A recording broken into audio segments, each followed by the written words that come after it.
le Dieu très saint. Alléluia. Là où il n'est pas permis à tout le monde d'y être. Autrefois, c'était les grands prêtres, n'est-ce pas? C'est eux qui y allaient. Mais aujourd'hui, toi aussi tu es éligible. Amen. Par le sang de Jésus. Amen. Alléluia. Merci. Alléluia. Amen. Quel privilège. Allons-y dans Hébreux 12, versets 22 à 24. Hébreux 12, versets 22 à 24. Oh yes. Qu'est-ce que la Bible nous dit?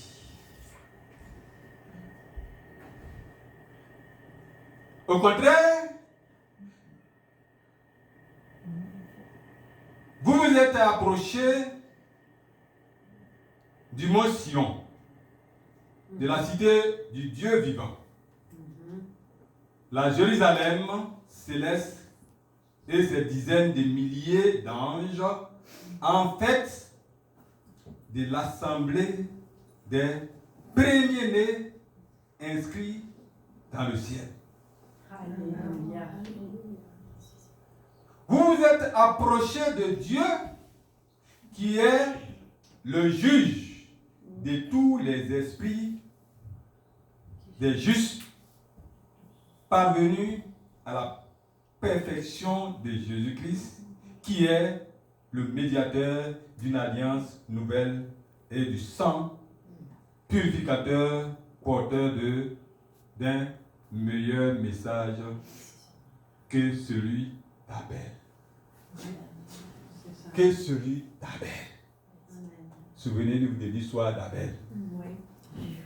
Alléluia. Amen. Donc, ici, c'est de dire que le sang de Jésus-Christ plaide pour notre faveur dans le ciel. Amen. C'est ça. Amen. Alléluia. Amen. Il plaide à notre faveur dans le ciel Amen. Amen. et au trône de notre Dieu. Amen. Alors, le sang, c'est même sang encore. Le sang de Jésus fait beaucoup de choses. Amen. Amen. Alléluia. Oh, ouais. Quand je voyais ça et puis je te dis, hein, ça là encore, c'est vrai. Hein? Je dis, ça là, si je ne partage pas là, c'est pas bon. Voilà, je vais partager. Mais je me suis arrêté parce que ça serait trop long. Voilà, et puis, il a sélectionné que 19. Voilà, mais on est presque arrivé. Allons-y dans Hébreux 13, 12. Hébreux 13, 12. Hébreux 13, 12. Il dit quoi? Hébreux 13, 12. C'est pour cela que Jésus aussi, afin de sanctifier le peuple par son propre sang, a souffert hors de la porte. Afin de sanctifier le peuple de Dieu, il a souffert hors de la porte. Regardez tout ce qu'on a fait à Jésus.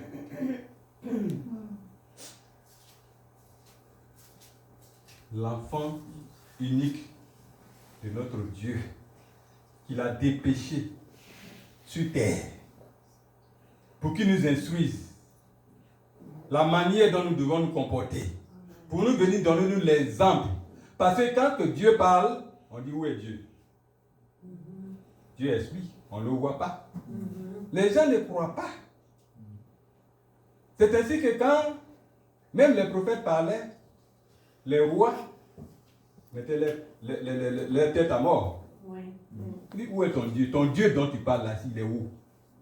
Par contre, quand ils voient les statues, les kémoches, tout ce qu'ils adoraient là, ils avaient confiance. Ouais. Et rappelez-vous que quand ils avaient mis l'âche Oui. et Exactement. dans la chambre, on est parti, on a trouvé une statue complètement bousillée. Alors que là, c'était intact. Amen. Mais, Ils ne croient pas. Mais Dieu dit, j'envoie mon fils. Il va vous apprendre, n'est-ce pas, comment il faut se comporter. N'est-ce pas, comment il faut vivre. La voie à suivre, il est le salut. Amen. Alléluia. Amen. Mais jusque-là encore, c'est encore difficile. D'autres, des athées, ne croient pas. La fois dernière, j'ai partais, quand on quittait ici, on partait là. On arrive quelque part à la station de gaz. J'ai dit à un pompiste, là, je lui ai dit, comment écoute, mon frère, je vais t'inviter. Il dit, mais, parce que chaque fois, c'est tous les dimanches que je ne prends pas mon gaz. Alors il me dit, ah oui, le rendez-vous de tous les dimanches. Je dis, oui, c'est ça. Mais tu vas voir ce que je fais tous les dimanches ici. Moi, je suis à Montréal, mais je viens ici les dimanches. Mais je vais t'inviter un jour et puis on va partir dimanche. Et puis je lui ai dit, mais c'est où ça? Je lui ai dit, on va prier Dieu. On va prier le Dieu de l'univers, celui qui a créé toutes choses, celui même qui t'a conçu, celui qui t'a créé. Il me dit, ces histoires existent encore là? Il dit, non, moi, je crois à la science. Je dis, ah bon? Tu crois à la science? Regarde cette table qui est là. D'après toi, c'est la science qui a fait ça? Hein? Tu penses? Regarde comment tu as venu même au monde. Regarde comment c'est. Tu crois que c'est la science ça? Et regarde comment, regarde. Je ne vais pas te pousser très loin. Mais regarde comment tu es conçu et puis tu sors. Ça là, c'est un mystère. Amen. Si tu avais compris ça, tu n'aurais pas dit la science. C'est lorsque Dieu crée que la science explique. Amen. Il faut qu'on donne l'intelligence à celui-là pour pouvoir expliquer. Il a dit, mais bon, d'accord, mais moi, je crois que tu dis à la science. Dis, un jour tu vas croire. Tu vas croire ça. Oui, c'est comme ça, Dieu il est tranquille. Quand tu blasphèmes, il est là, il t'attend au tournant. Amen. Mais à un moment, tu vas crier, oh Dieu. Même le païen, à un moment donné, quand il est coincé, il est là, il dit, oh my God, oh Dieu. Quelle que soit sa langue, il va crier, oh Dieu. Ah, tu connais Dieu? Il est tranquille, il attend. Le moment viendra, Dieu est patient. Quelquefois, il te met dans une situation où toi-même, ce que tu crois être, avoir comme solution, tu ne l'as pas. Et tu tournes. Ce n'est pas la peine de te suicider. Mais viens à lui. Viens à lui. Il va te reprendre. Il est venu pour ceux qui ont le cœur brisé. Ce n'est pas pour ceux qui sont déjà heureux. Ceux qui se disent qu'ils sont heureux, il n'a rien à foutre avec eux. Alléluia. Oui. Si tu es imbu de ta personne et que tu penses que tu as, même quand on est à l'église et comme on pense qu'on est suffisant, on connaît beaucoup la parole, ça devient de la religion. Oui. Il faut être toujours humble. Et puis apprendre. Même du plus petit que ce soit. Regarde, je vous donne un exemple. Regarde mon fils qui est là, je passe sur son contrôle. Je suis en train de chercher quelque chose. Il est là, il vient, comment on appelle? Où je suis en train de chercher dans la Bible. Je fouille. C'est plus dans quel verset? Il avait le verset.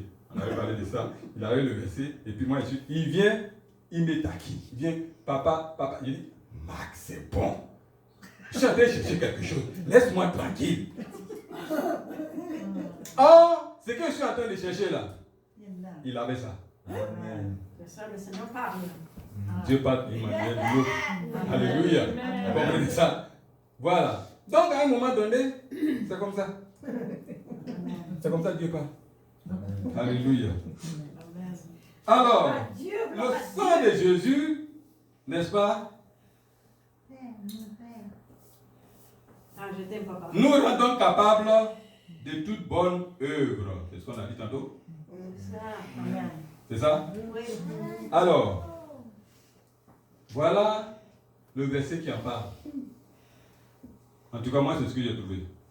Peut-être il y a d'autres versions. C'est quoi bien. la référence? Là, tu vas dans Hébreu 13. 12. Oui, Hébreu. J'ai dit 13, hein? 13. Oui, 13. Oui. à partir du 20 à 21. Ah, c'est ça, Papa. Nazareth.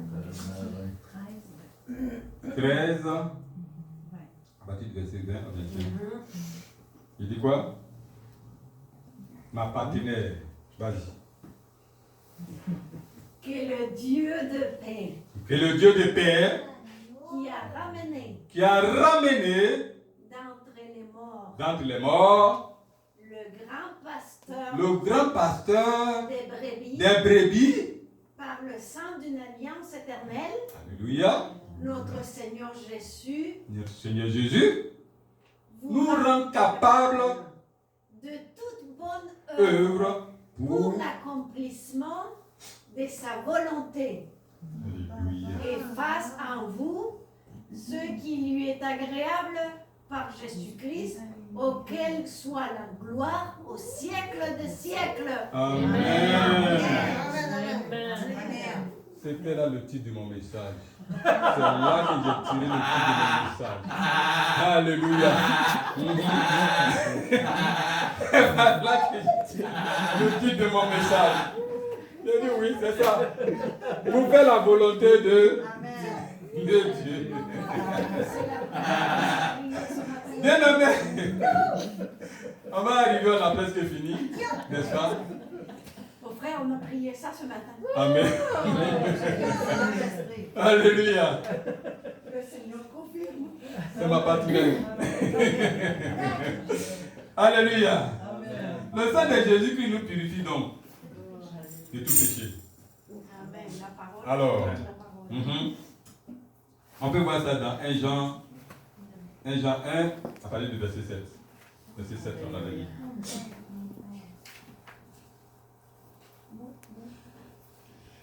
Oui. Mais nous marchons dans la lumière, comme il est lui-même dans la lumière, nous sommes mutuellement en communion, et le sang de Jésus, son Fils, nous purifie de tout péché. Amen. Oui. Il nous purifie de tout péché. Ce même sang, bien-aimé, peut te délivrer de tout péché aussi également. Amen.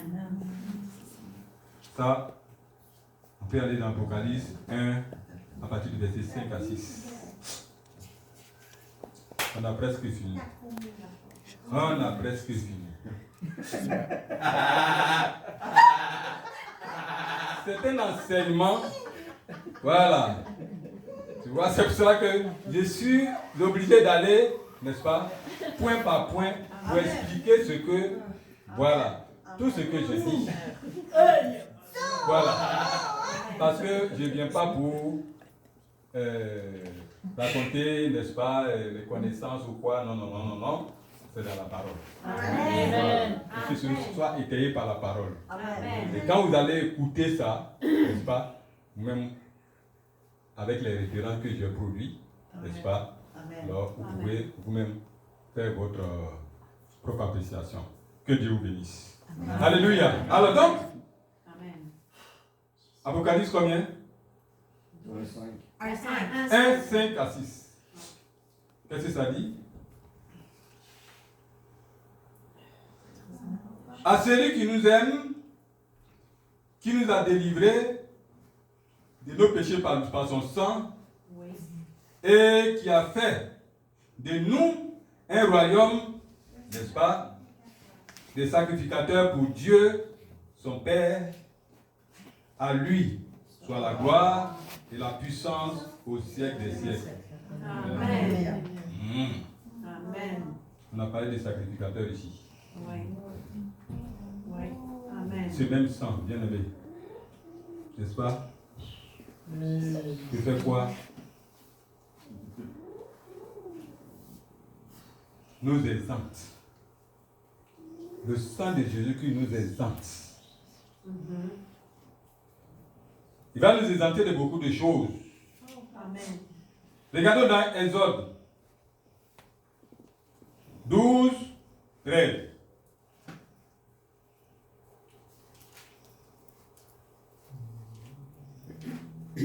Le sang vous servira de signe sur les maisons où vous serez, n'est-ce pas? Je verrai le sang et je passerai par-dessus vous et il n'y aura point de plaie qui vous détruisent quand je frapperai le pays d'Égypte. Alléluia.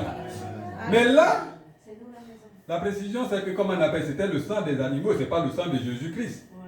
Mais, puisque c'est Dieu même qui a donné cela, ça veut dire qu'il a déjà purifié ce sang.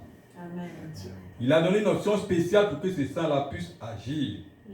N'est-ce pas? Amen. Quand bien même ça soit le sang des animaux qui était mis sur les linteaux des portes pour que Dieu, en passant pour frapper l'Égypte, n'est-ce pas? C'est ça. Donc, la précision valait la peine. Voilà. Alors, on va terminer avec ce point-là. N'est-ce pas? Alors, le sang de Jésus-Christ nous donne la victoire. Alors, donc, on parle de ça où? Apocalypse 12, 11. Quelqu'un parlait de ça ce matin. Apocalypse 12, 11. Il dit quoi? Et la chanson qu'on a mise tout à l'heure, c'est ce que ça commençait par là. Il dit, ils l'ont vaincu, n'est-ce pas? À cause du sang de l'agneau et à cause de la parole de leur témoignage.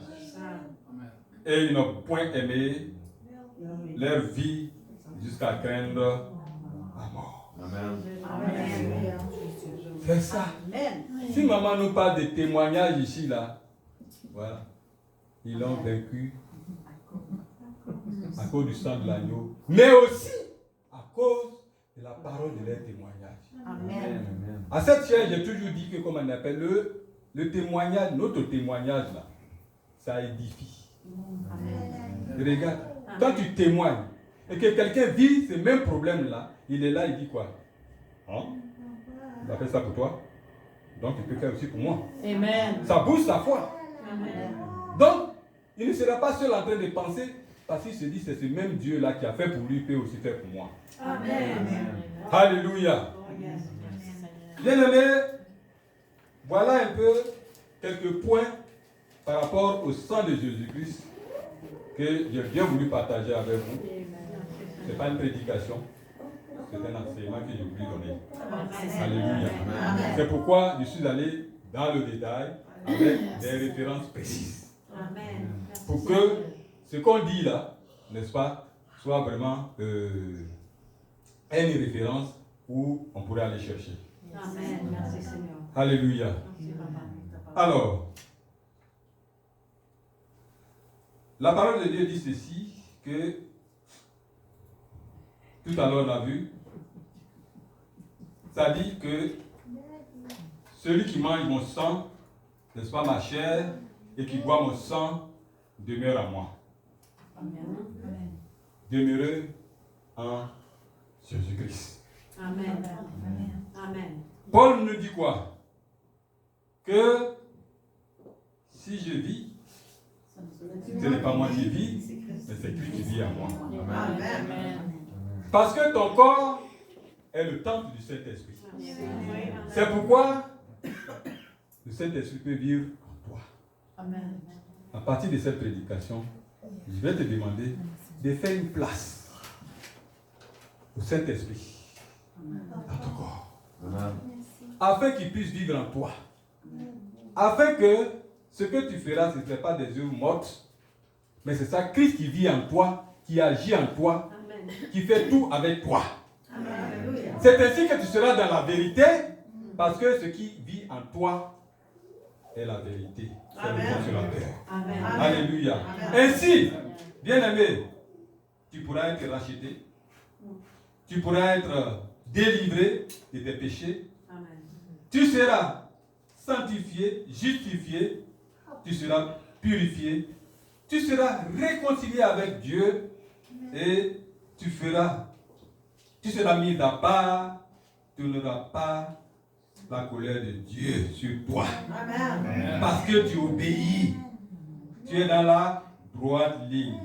N'est-ce pas? Tu auras accès à la présence de Dieu. Tu pourras aller en toute assurance dans son sanctuaire, dans le lieu très saint. Tu auras une vie éternelle. Tu auras la vitalité avec Dieu. Tu marcheras, n'est-ce pas, dans la victoire et tu seras libre de pouvoir louer ton Dieu chaque jour que Dieu fera. Au nom puissant de Jésus. Amen. Soyez abondamment bénis. Amen. C'est le message que je voulais passer, n'est-ce pas? Et je crois que ce message est allé dans une terre fertile et que cette sémence produira son effet par l'application tout simplement que vous allez faire de ce message, de ces versets que j'ai pu vous mettre à votre disposition. Amen.